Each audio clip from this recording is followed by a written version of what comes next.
8 noyabr bu əzamətli gün münasibətilə bütün Azərbaycan xalqını dövlətimizlə birgə, bərabər onların sarsılmaz birliyini təbrik edirəm. 8 noyabrı bizə yaşadan cəmi şəhidlərimizə Allahdan rəhmət diləyirəm. Qazilərimizə şəfalar, onların tezliklə sağlıqlarının bərpa, əməyinin qiymətləndirilməsi günü Allah onlara nəsib etsin.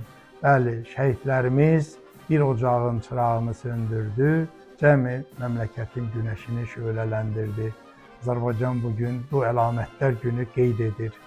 Bayraqları bayraq edən, üstündəki qandır, torpaq uğrunda ölən varsa vətəndir deyən fədakarlarımıza da rəhmət diləyirəm. Bəli, torpağı torpaq edən, vətən edən qandır. Torpağa bir damla yaş su düşərsə çamır palçıq, bir damla qan düşərsə torpaq olur vətən. Budur vətən. Vətən bugün başdan başa öz ərazi bütövlüyü təmin olundu. Azərbaycan regionda aparıcı bir dövlətə çevrildi. Onun sərhədləri bütöv, ab-hava inkişafı, iqtisadiyyatı günü-gündən çiçəklənir və möhtəşəm bir dövlət quruculuğu bugün Qarabağda, bütöv Azərbaycanda davam edir. Artıq köçkünlərin, qaçqınların, öz əzəli dədə-baba torpaqlarından didərgin düşənlərin geriyə planlı köçü, məskunlaşması baş verir. İnanın, hardan hara bugün məğlubiyyət sindromundan Azərbaycan qalibiyyət fenomeni yaşayıb. Bu qalibiyyət hər kəsin üzündə, qəddində, alnında, qəlbində fərəh hissi yaradır. Beləcə bugün bizim birlikdə bu qələbəni təntənəli qeyd etməyimiz hər birimizin ürəyindəndir və bu qələbənin bizə yaşadılması, bu qələbənin həyata keçməsi təbii ki, öz tarixi gerçəyini, ilahi ədalətin təntənəli bir günüdür. Necə? Baxın, 20-ci illərdə artıq Azərbaycan öz ordu quruculuğu ilə, müasir silahları ilə, təlimi ilə, ordunun bilik, bacarıq, çevikliyi ilə gəldi, artıq o an yetişdi. Biz illərlə buna hazırlaşırdıq. Çünki bu vətən yanğısı idi, vətən müharibəsi idi, bizim ədalətli işimiz idi. Ədalət, haqq öz sözünü də dedi.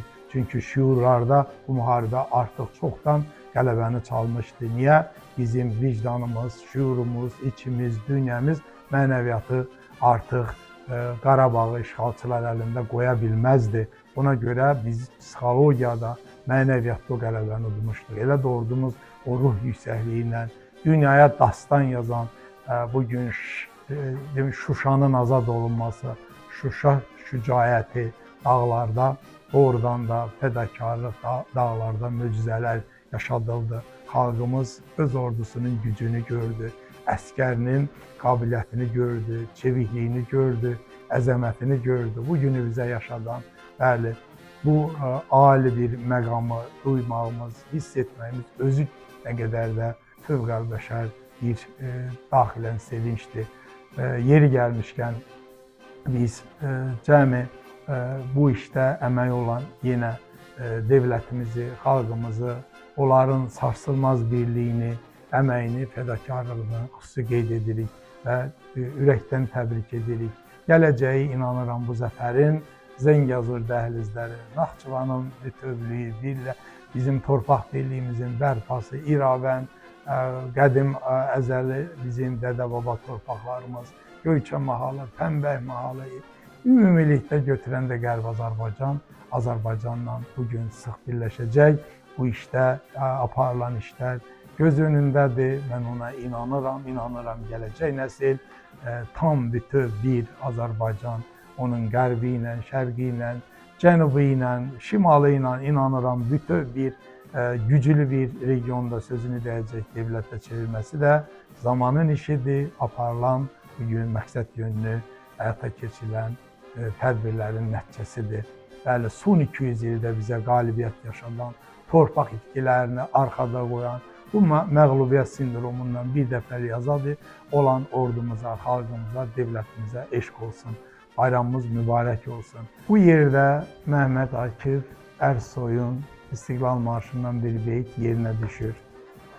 Dediyi kimi, gəzdiyin yerləri torpaq deyib basma tanı. Düşün altında minlərcə kəfənsiz yatanı. Sən şəhid oğlusan, yazıq incitmə atanı. Vermə dünyaları alsan da bu cənnət vətəni.